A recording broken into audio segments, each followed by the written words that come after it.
안녕하세요. 세무사엄마입니다. 우리 오늘은 디플레이션이라는 걸 볼 거예요. 신문기사도 같이 보겠습니다. 먼저 인플레이션이란 걸 볼게요. 인플레이션 많이 들어보셨죠? 물가가 이렇게 계속 오르는 것을 말합니다. 그 월급 빼고 다 오른다 할 때 그거요. 티 하나를 사러 갔는데 눈을 뜨면 티셔츠 값이 계속 올라 있어요. 한창 부동산이 오를 때도 이랬죠? 눈을 뜨면 부동산 가격이 매일매일 올라 있었죠. 그런데 디플레이션은 딱 그 반대입니다. 화살표가 지금 반대로 되어 있죠? 물가가 계속 내려가요. 그럼 좋은 거 아닌가? 물건을 싸게 살 수 있으니까 이게 바로 세일이네 이렇게 생각하실 수도 있는데요. 디플레이션은 그런 반짝 세일이 아닙니다. 바로 물가가 지속적으로 그리고 전반적으로 계속 하락하는 것을 말하는 거예요. 그러니까 이번 달 잠깐 세일하고 다시 원가격으로 돌아오는 그런 게 아니라는 거죠. 그리고 옷만 하락한다든지 뭐 부동산만 하락한다든지 이런 식으로 일부분만 하락하는 걸 말하는 것도 아니고요. 경제 전반적으로 물가가 하락하는 거, 그걸 디플레이션이라고 합니다. 가장 대표적인 예가 바로 일본이에요. 예전에는 잃어버린 10년이라고 그랬는데 지금은 20년이 되었어요. 그러니까 이 디플레이션에 한번 빠지면 이렇게 헤어나오기가 참 어렵다는 겁니다. 그럼 이런 디플레이션은 왜 생기는 걸까요? 사람마다 말이 다르지만 누구나 인정하는 것은 바로 돈의 양입니다. 인플레이션은 돈을 많이 풀 때 생기는 현상이에요. 시중에 돈이 많아지니까 돈의 가치가 떨어지고 물건값이 오르는 거거든요. 근데 반대로 디플레이션은 시중에 돌아다니는 돈이 없을 때 생기는 겁니다. 어려운 말로 통화의 양이 적어졌다 이렇게 말을 해요. 어쨌든 돌아다니는 돈이 없는 거예요. 그런데 사실은 정확한 이유를 아직 아무도 모릅니다. 돈의 양이 적어졌다는 거는 다 동의를 하는데 이게 왜 그렇게 됐는지 정확한 이유를 딱 집어서 말할 수가 없는 거예요. 그렇기 때문에 해결책이 어려운 겁니다. 얘기만 들어도 되게 우울하죠? 네, 맞아요. 디플레이션은 경제 자체가 지금 굉장히 우울한 상태인 겁니다. 그럼 그렇게 우울하면 어떻게 되냐면요. 부동산 가격도 막 떨어져요. 가지고 있는 자산 가격이 계속 하락을 합니다. 인플레이션 때를 생각해보세요. 자고 일어나면 부동산 가격이 올랐죠. 그럴 때는 돈을 갖고 있으면 바보라고 그랬어요. 돈으로 빨리 뭐라도 하나를 사야지 그래야 그게 가격이 올라라고 하죠. 디플레이션은 반대예요. 자고 일어나면 집값이 계속 떨어져요. 이럴 때는 누가 자산을 사놓으면 안 되는 거예요. 그래서 아무도 자산을 사려고 하지 않습니다. 그냥 돈을 계속 들고 있으려고 해요. 가만히 있으면 돈 가치가 올라가거든요. 아까처럼 이 티셔츠 가격이 계속 떨어져요.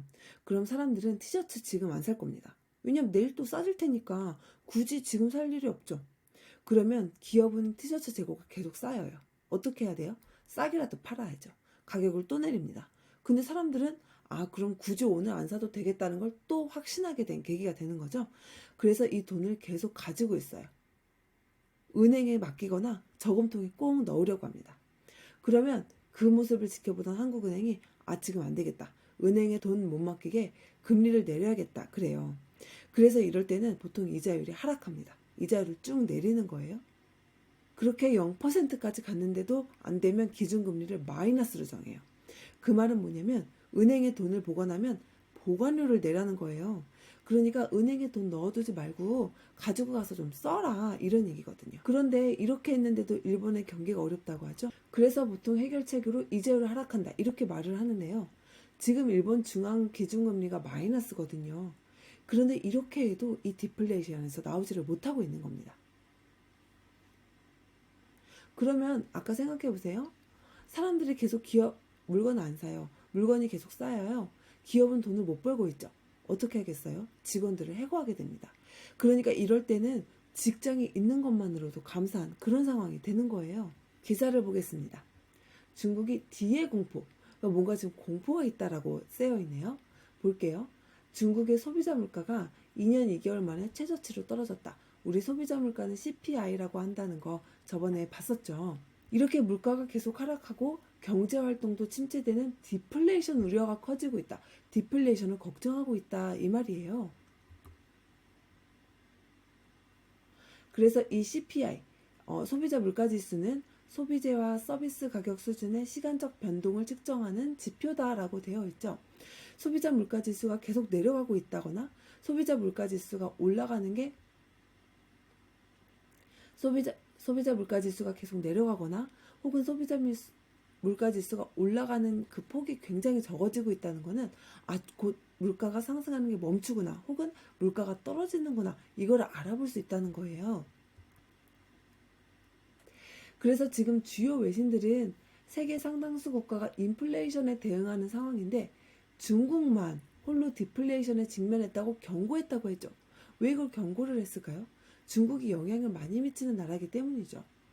근데 중국 정부는 이렇게 얘기했다고 해요. 현재 중국은 디플레이션이 없고 다음 단계에도 나타나지 않을 거다. 그러니까 자칫 시장 분위기에 찬물을 끼얹을 가능성을 차단하려는 조치를 이해된다. 라고 얘기를 한다고 합니다. 사람도 그렇지만 경제도 이렇게 힘이 빠지고 한번 우울해지기 시작하면 다시 일어나기가 정말 어려워요. 그래서 중국도 이 디플레라는 말이 나오기가 무섭게 아니라고 반박을 하는 겁니다. 왜냐하면 사람들 마음에 이미 그런 이미지가 박히면 아까 그 티셔츠를 안 사는 것처럼 계속 헤어나오기가 어렵거든요. 우리나라처럼 다양한 나라와 교역을 하는 국가는 특히 상대방 국가의 경제 상황에도 관심을 가져야 되죠. 그래서 기사에서도 이렇게 다른 나라의 디플레이션 뉴스까지 다루는 겁니다. 우리 오늘은 디플레이션이 뭔지 그리고 그거에 대한 신문기사 내용까지 보면서 다른 나라의 경제 상황에도 관심을 가지는 그런 연습. 우리 오늘 디플레이션이 뭔지 그리고 신문기사까지 보면서 다른 나라의 경제 상황까지 보기도 했어요. 다음에도 도움이 되는 내용으로 오겠습니다. 지금까지 세무사 엄마였습니다. 감사합니다.